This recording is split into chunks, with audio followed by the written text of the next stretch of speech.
All right, deep divers, thumbs ready. Smash that like button. Make sure you're subscribed because today we're diving into a story that's got more twists and turns. Ooh, I like twists and turns. Right, more twists and turns than a political thriller. You guys know you love that stuff. We do, we do. Buckle up, deep divers, because today we're going behind the scenes of the Trump campaign. Oh, juicy. With a bombshell article from Michael Isakoff for the Daily Beast. Yeah. The title, Trump campaign worker blows whistle on grift and bugging plot. Oh, that's quite a title. I know, right? It's giving allegations of financial shenanigans, a potential espionage operation. Well, kind of. Okay, And interesting. a whole lot more. I am intrigued. Let's dive in. Let's do it. So, the star of this whole drama, Yes. an unnamed fired campaign worker. Oh, the intrigue. Seriously, imagine having that kind of insider knowledge. Oh, I would love to be a fly on the wall for some of those conversations. Right. So this individual is responsible for something most people probably don't even realize is a key part of campaigning these days. Okay, I'm listening. Placing ads online. Oh, that's so important, especially now. Huge. Yeah. On platforms like YouTube and Facebook, you know. Yeah. Working through an ad firm called Launchpad Strategies. Launchpad strategies. Okay. Like, here's where things get interesting. I'm ready.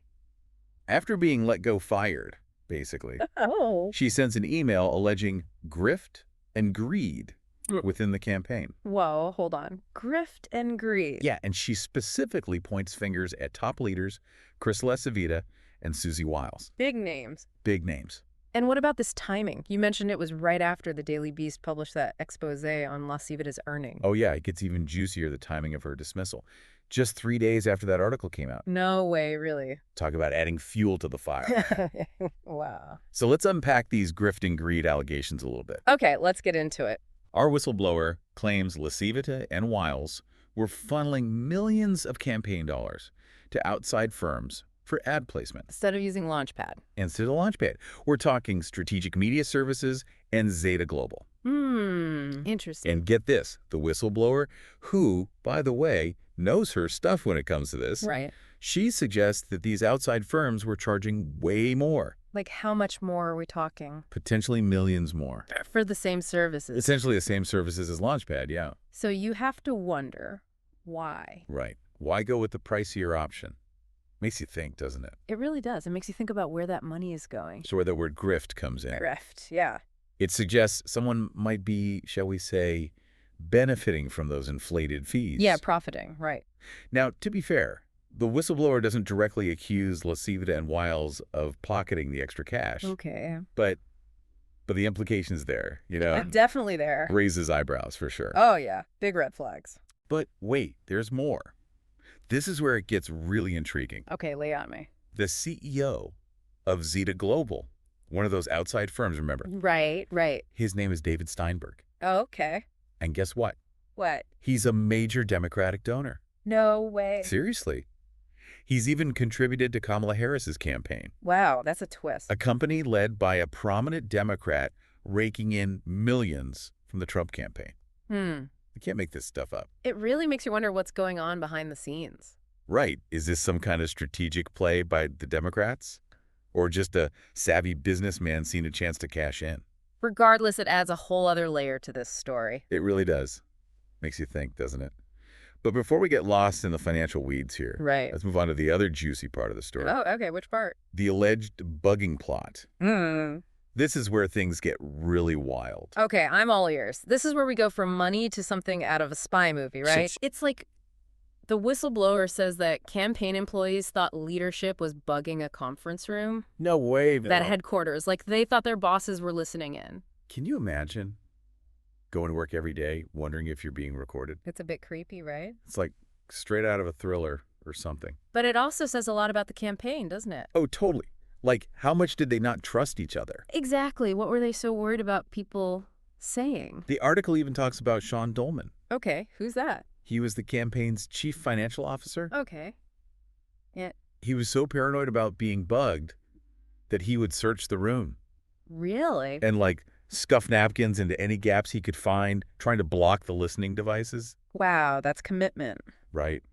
Talk about taking it to the next level. You can't make this stuff up. I know. But of course, the Trump campaign denies everything. Oh, they do. Completely. They called it all fanciful lies and fabrications. From A disgruntled former employee, they say. classic, right? Totally a textbook deflection tactic. Makes sense. What else are they going to say? But here's the thing. What? There's an email exchange in the article. Between The fired worker and Susie Wiles. Wait, Wiles, the one she accused. The one and only. And in the email, Wiles is actually praising her work. Hold on, praising her?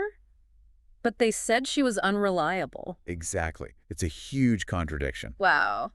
That's pretty damning. It makes their denial a lot less believable, wouldn't you say? Definitely makes you think twice about what they're saying. Right. It's like, which is it? Do they think she's good at her job or not? Exactly. They can't have it both ways. But beyond the whole he said, she said thing, Yeah.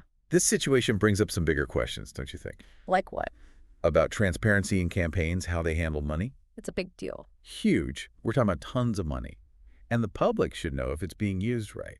Absolutely. No matter who you support, that's important. And we can't forget about the whistleblower. Right. She put herself out there. Big time. She risked her career to tell this story. It takes a lot of courage to do that. Seriously. Especially when it involves powerful people.